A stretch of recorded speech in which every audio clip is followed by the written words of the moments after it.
তা ইসলামের নাম দিয়ে যদি বিজাতি এবং যেটা নাকি বলা হয় অনৈতিকতা, উচ্ছৃঙ্খলতা, ধোঁকাবাজি, মিথ্যাচার, এটাও কোনোদিন ইসলাম হয় না। আমরা দেখেছি যাদের কাছে আমরা দেশ সুন্দর পরিচালনার জন্য আমরা রেখেছিলাম, আসলে গ্রামে একটা কথা রয়েছে, শ্রীগালের কাছে মুরগি আমানত বর্গা হেফাজত রাখার মতোই বাস্তবতা হয়েছে।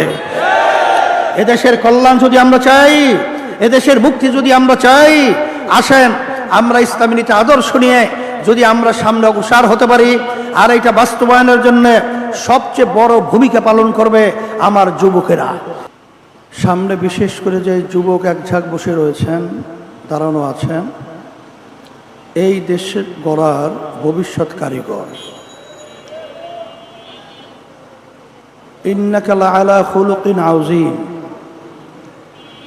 আল্লাহ রাব্বুল আলামিন তার প্রিয় রসুল, প্রিয় নবী মুহাম্মদুর রাসূলুল্লাহ সাল্লাল্লাহু আলাইহি ওয়াসাল্লামকে উত্তম চরিত্রের অধিকারী করে আল্লাহ তাকে সৃষ্টি করেছেন।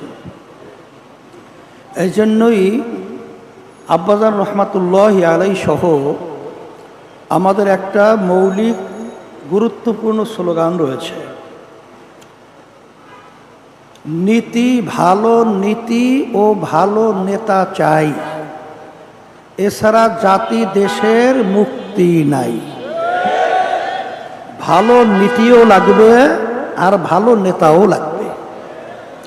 এছাড়া বাস্তবে আমরা যে এই রাজনীতি করি, আমাদের যে লক্ষ্য উদ্দেশ্য, কখনোই এটা বাস্তবায়িত ইতিহাসে দুনিয়া কোনোদিন হয় নাই আর কোনো দিন হবে না। বর্তমানে বাংলাদেশে যারা নাকি আওয়ামী লীগ, বিএনপি, জাতীয় পার্টি সহ অন্য আদর্শ নীতি আদর্শ নিয়ে রাজনীতি করে, তারা তো ইসলাম নীতি আদর্শ বাস্তবায়ন করবে এই কথা বলে তারা রাজনীতি করে না।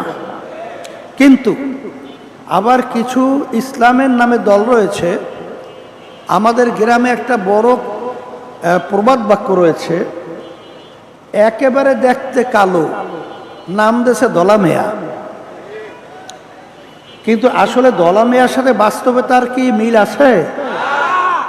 তাই ধলা মেয়া কয়ে যদি কালো মেয়াকে চালানো হয়, তাহলে কালো মেয়া কোনোদিন ধলা মেয়া হয় না।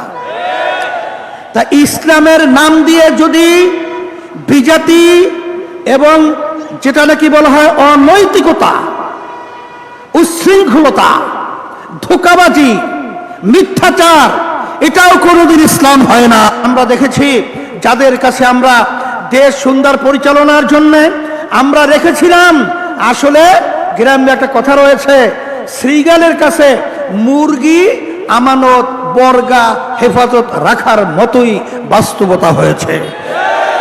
এদেশের কল্যাণ যদি আমরা চাই, এদেশের মুক্তি যদি আমরা চাই, আসেন আমরা ইসলামী নীতি আদর্শ নিয়ে যদি আমরা সামনে অগ্রসর হতে পারি, আর এটা বাস্তবায়নের জন্য সবচেয়ে বড় ভূমিকা পালন করবে আমার যুবকেরা।